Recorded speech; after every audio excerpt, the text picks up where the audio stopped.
Rioters attacked the U.S. Capitol, putting some Texans in the spotlight. He said to me, he said, "You have that Texas mask on. You should be with us." I told that young man, I said, "What you are doing is un-American, and we should be better than this." While some tell tales of bravery, others stand accused of fueling the rage behind the insurrection.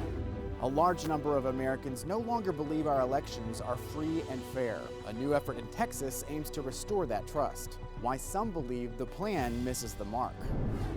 Even before the riots in Washington, there have been calls to beef up security at the Texas Capitol. The threat conceals itself within these protest movements. Why the people in charge of keeping the Capitol safe say they need millions more to do the job. Hello, thank you for joining us for State of Texas. I'm Josh Hinkle. This week marks the 10th anniversary for this program. That's 10 years of bringing you in-depth coverage of Texas politics. And today we're coming to you from the grounds of the Texas State Capitol. In just 2 days, Texas lawmakers from across the state will return here for the legislative session. But we start this week with the story that's still dominating politics, the riot in our nation's capital. The events before, during, and after the riot put Texans in the spotlight. Hours before the violence, Texas Attorney General Ken Paxton spoke in Washington at the Trump Save America March. His wife, State Senator Angela Paxton, stood next to him as he addressed the crowd. 12 straight lawsuits related to mail-in ballots, related to signature verification, federal court, state court, Travis County, Austin, Houston. We fought, we won every single one of those cases, and because of that, Donald Trump won Texas by over 600,000 votes. Shortly after Paxton spoke, President Trump took the mic and called on the crowd to head to the Capitol. Democratic State Representative Chris Turner has called on the legislature to investigate Paxton's actions leading up to the riot. He said the AG filed a fraudulent lawsuit that fueled conspiracy theories about the election and egged on the crowd of insurrectionists. Turner said Texas legislators should look into reducing Paxton's power, restricting use of funds by his office, and even impeachment. About an hour after Trump's speech, lawmakers at the Capitol started certifying each state's electoral votes. But the process stalled when Texas Senator Ted Cruz raised an objection to the count in Arizona. What does it say to the nearly half the country that believes this election was rigged if we vote not even to consider the claims of illegality and fraud in this election? As members began to debate the objection, rioters fought their way into the Capitol, forcing lawmakers to stop the count and take shelter. You've seen what happened next. Rioters made their way to the House chamber and started pounding on the door. Lawmakers on the floor were taken to safety. But several House members seated above in the gallery had to wait to get out safely. Among them, El Paso Congresswoman Veronica Escobar. You can see her there in the white jacket. She described the scene as Capitol Police instructed them to get on their knees, put on gas masks, and take cover. You could feel really the tension inside of the chamber. And then everything happened pretty quickly after that. The Capitol was breached. I could hear them. They had their guns pointed through the doors at the mob. Were instructing them to put their weapons down. I heard shots fired. Meanwhile, down on the floor, a few Texans stayed in the chamber and tried to help hold back the rioters. Several of us just started picking up furniture and piling it in front of the door to try to stop them from coming through. And we actually were going to extremes of we took some podiums that were in there, some chairs, broke the legs off of them so that we could use them as weapons, because for all practical purposes, we didn't have anywhere to go. And it looked like they were going to be entering the chamber any minute. I went over and there was a hand sanitizer, this thing, right? Wow. And it came off remarkably easy. I put my foot down and just ripped it off, and then took the jagged edge and faced this way, and we were ready to either poke or slam. Congressman Troy Nehls stood next to the officers who had their guns pointed toward the barricaded door. He's the one in the blue shirt. The Fort Bend County Republican is a former sheriff. Nehls tried to talk to the man who was on the other side of the door. And he appeared to be maybe in his early 20s and 25, 30 years old, and he was angry. You could see it in his eyes. He said to me, he said, "You have that Texas mask on. You should be with us. What are you doing?" And I said, "Young man, this is not the way we conduct business. You do not resort to violence. We should be able to agree to disagree. But you have breached the Capitol grounds. You have overcome Capitol Hill police. We've had police officers that have been hurt. And then you've entered the Capitol and you've destroyed, you've broken windows, and their behavior was unacceptable. I told that young man, I said, what you are doing is un-American, and we should be better than this. I told him, they said, get away from the door, go back. We do not handle our differences this way. But I could just see in his eyes, as well as some of the other protesters, that they were very, very angry. These were very, very angry people. Moments later, more officers came and rushed the trapped members to safety shortly before rioters broke through. As the riot unfolded in Washington, DPS troopers here in Austin decided to shut down the state capitol. The order came as hundreds of protesters were gathering here on the grounds. And as Jennifer Sanders shows us, there were some heated exchanges as people were trying to make their voices heard. Protesters from all over Texas traveled to the state capitol with a clear message: continue the fight for Donald Trump to stay in office. Democrats for Trump, vegans for Trump, bikers for Trump. Jax Weaver of Austin and Loki Lewis from Dallas are with Vegans for Trump. They were part of this heated exchange with anti-Trump supporters that prompted DPS officers to step in and de-escalate the situation. I walked up to them, I asked them if they wanted to talk, what was going on, and they started going off on me.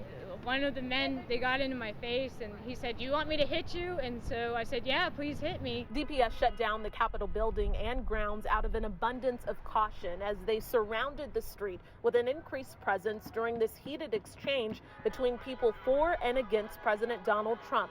Felix Luna was one of the few Biden supporters right in the middle of the crowd. It's definitely not how people spend their birthdays. I wish I was 18. I would have voted against Donald Trump. People said I was dumb and stupid, I'm just a kid, or I look too young to even vote. But in the end, he made a connection with a 67-year-old Trump supporter. He actually has an opinion, you know, where he saw it, things change. And so that's what I wanted to do with him, is just to give him another side. Jennifer Sanders for State of Texas. The Capitol grounds and the building itself reopened the day after protests, but keeping all of this secure costs money. Our investigation uncovered the multi-million-dollar price tag for the state's decision to keep the public out of the Texas Capitol grounds for most of the last year. The Texas Department of Public Safety decided to lock the grounds down on May 31st after protesters and rioters vandalized the property. The governor activated the National Guard to help. Investigator Jody Barr has the spending records for that lockdown and why DPS is now asking for millions more. Well, Josh, you know, with the new legislative session starting, rallies always follow. So we decided to investigate why months after destructive protests ended, the Texas Capitol was still locked down to the public and what that cost you. Our investigation uncovered that DPS labeled this building a high-value target and wants millions more to protect it from domestic terrorism and anti-government extremists. All right, here we go. The Capitol looked more like a military installation over the past 7 months, with soldiers and DPS troopers standing guard 24 hours a day, 7 days a week. DPS spent $6.1 million on overtime, travel, and housing, bringing troopers in from all across Texas to stand guard. Director Steve McCraw would not schedule an interview with us to explain that spending, nor the reason the ground stayed closed months after the rioting ended. As you're well aware, the Capitol security, when we talk about Capitol security, we're talking about 46 city blocks in the Capitol complex, 38 state buildings. We've got 22 acres on the Capitol grounds. McCraw told a legislative budget board in November there are new threats to the Capitol complex. The director said he needs $40 million more taxpayer dollars to further secure it. Certainly it is the most iconic location in the state of Texas, and it's a target for domestic terrorists and violent activists and even mob violence. Governor Greg Abbott also activated the Texas National Guard, sending guardsmen to stand by DPS troopers. The Guard would not tell us how much it spent nor the number of soldiers it deployed. Would DPS reopening these grounds now 7 months after they closed them down, would that be an indication that perhaps the threat that they felt early on when they decided to close the Capitol is gone at this point? I think that the threat has certainly diminished. Ben West is a global security analyst with Stratfor. He says 2020 exposed new threats to government at every level, which could justify the spending. Previous to 2020, I think it was very much geared towards terrorism. Now, I think what 2020 has highlighted is this kind of hybrid social unrest protest with radical individuals or small groups within those protests that can throw a incendiary device, a Molotov cocktail, or set fire to a part of the building. They kind of conceal the threat conceals itself within these protest movements, and so it makes it really hard to distinguish between the legal right to protest versus the illegal destruction of property. Well, Governor Greg Abbott, Lieutenant Governor Dan Patrick, and DPS Director Steve McCraw all declined our request to explain this prolonged lockdown.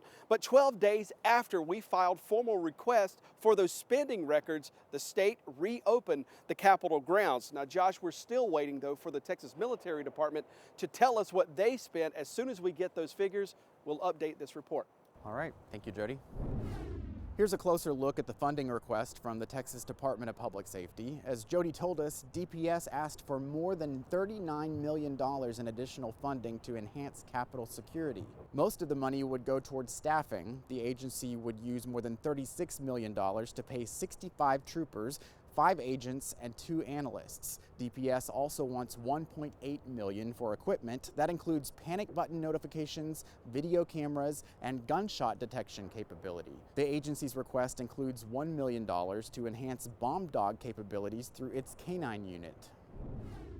We believe that the election was stolen. A large number of Americans no longer believe our elections are free and fair. How a new effort in Texas aims to restore that trust. Redistricting will be one of the biggest battles facing lawmakers this session. But there's a problem that could delay the fight and force lawmakers back to the Capitol this summer. Confusion and frustration over the state's vaccine rollout.